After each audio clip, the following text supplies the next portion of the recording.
മാസപ്പടി കേസിൽ എക്സാലോജിക്കുമായി പണമിടപാടുകൾ ഉണ്ടായിരുന്ന കമ്പനികളിലേക്കും ഇ ഡി അന്വേഷണം വ്യാപിക്കുന്നു എന്നുള്ളതാണ്. മുഖ്യമന്ത്രിയുടെ മകൾ ടി.വി.യുടെ ഉടമസ്ഥതയിലുള്ള എക്സാലോജിക്കുമായി കരാറുകൾ ഉണ്ടാക്കുകയും പണം നൽകുകയും ചെയ്ത കമ്പനികളിലേക്കാണ് അന്വേഷണം വ്യാപിക്കുന്നത്. 12 കമ്പനികൾക്ക് നേരത്തെ SFIO നോട്ടീസ് നൽകിയിരുന്നു. ജിജീഷ് കരുണാകരൻ ഉണ്ട് വിവരങ്ങളുമായി. ജിജീഷ്, ഈ 12 കമ്പനികളെയാണോ പ്രധാനമായും അന്വേഷണ വിധേയമാക്കുന്നത്?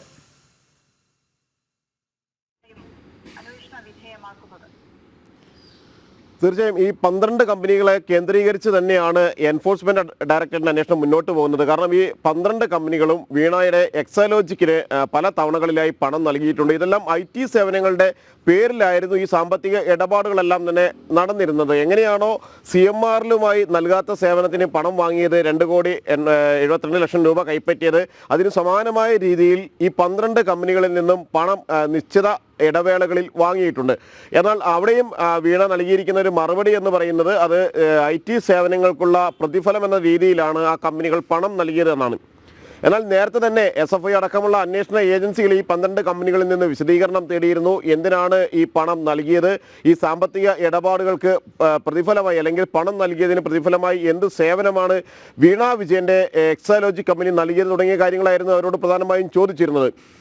എന്നാൽ കൃത്യമായ മറുപടി ഇതുമായി ബന്ധപ്പെട്ടുകൊണ്ട് ഈ 12 കമ്പനികളും നൽകിയിട്ടുണ്ടായിരുന്നില്ല. അതുകൊണ്ട് തന്നെ കൂടുതൽ വിശദമായ ഒരു അന്വേഷണത്തിലേക്ക് കടക്കുന്ന എൻഫോഴ്സ്മെന്റ് ഡയറക്ടറേറ്റിന്റെ പ്രധാനപ്പെട്ട ഒരു അന്വേഷണ മേഖല എന്ന് പറയുന്നതും ഈ കമ്പനികളെ കേന്ദ്രീകരിച്ചു കൂടിയാണ്. കാരണം കള്ളപ്പണം വെളുപ്പിക്കുന്നതിന് വേണ്ടിയുള്ള ഒരു മാർഗമായി എക്സാലോജിക്കിനെ ചില കമ്പനികൾ, സ്ഥാപനങ്ങളും വ്യക്തികളുമെല്ലാം മാറ്റിയോ എന്നൊരു സംശയമാണ് ശക്തമായി തന്നെ നിൽക്കുന്നത്.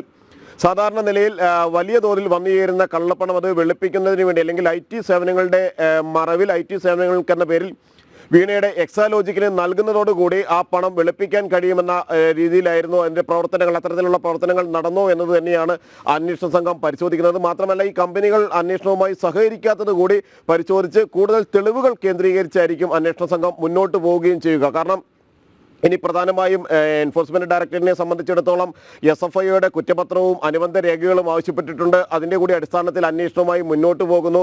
മാത്രമല്ല മാസപ്പടി ഡയറി SFIO പിടിച്ചെടുത്ത് കോടതിയിൽ സമർപ്പിച്ചിരിക്കുന്ന അനുബന്ധമായി കുറ്റപത്രത്തിനൊപ്പം നൽകിയിരിക്കുന്ന മാസപ്പടി ഡയറി കൂടി കേന്ദ്രീകരിച്ച് അതിലെ ചുരുക്കപ്പേരുകാർ ആരെല്ലാമാണ്, അവർ ഓരോരുത്തരും എത്ര പണം കൈപ്പറ്റിയിട്ടുണ്ട്, ഏതെല്ലാം കാര്യങ്ങൾ അല്ലെങ്കിൽ രാഷ്ട്രീയ നേതാക്കളുടെ അഴിമതിയിൽ ഉൾപ്പെടാവുന്ന ഈ ഒരു കാര്യത്തിൽ എന്ത് എന്നുള്ള പണമായിട്ടാണ് ഈ കൃത്യമായ മാസപ്പടി നൽകിയിരുന്നത്, അല്ലെങ്കിൽ എന്ത് സേവനങ്ങളും എന്ത് അനധികൃതമായ വഴിവിട്ട സഹായങ്ങളുമാണ് CMRന് ലഭിച്ചത് എന്നെല്ലാമുള്ള അന്വേഷണങ്ങൾ നടക്കുമ്പോൾ തന്നെയാണ് അതേപോലെ തന്നെ മറ്റു ചില കമ്പനികൾ കൂടി വീണ വിജയന് പണം നൽകിയതിൻ്റെ വിവരങ്ങൾ ലഭ്യമാകുന്നത്.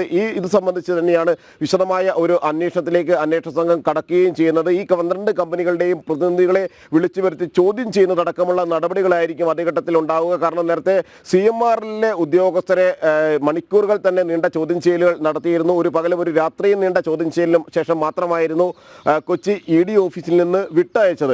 എന്നാൽ അതിനുശേഷവും അല്ലെങ്കിൽ ഇത്തരം കമ്പനികളുമായി ബന്ധപ്പെട്ട ഒന്നും തന്നെ കൃത്യമായ കാര്യങ്ങൾ തങ്ങൾക്ക് അറിയില്ലായിരുന്നു.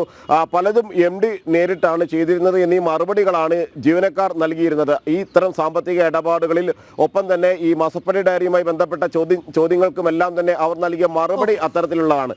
എന്നാൽ വീണ്ടും CMRൽ ഉദ്യോഗസ്ഥരിൽ ചിലരെയെങ്കിലും വിളിച്ചു വരുത്തി ചോദ്യം ചെയ്യുന്ന ഒരു നടപടി ഉണ്ടാകും. ഒപ്പം തന്നെ ഈ കമ്പനികളുടെ പ്രതിനിധികളെ വിളിച്ചു വരുത്തി വിശദമായി തന്നെ എന്ത് സാമ്പത്തിക ഇടപാടുകളാണ്, എത്ര തുക വിവിധ കാലഘട്ടങ്ങളിൽ നൽകിയിട്ടുണ്ട് IT സേവനങ്ങളുടെ പേരിൽ, ഒരിക്കലെങ്കിലും ഏതെങ്കിലും IT സേവനങ്ങൾ തിരികെ ലഭിച്ചിട്ടുണ്ടോ തുടങ്ങിയ കാര്യങ്ങൾ അത്തരം ചോദ്യം ചെയ്യലുകളിലൂടെ വ്യക്തമാകും എന്നുകൂടിയാണ് ED മനസ്സിലാക്കുന്നത്.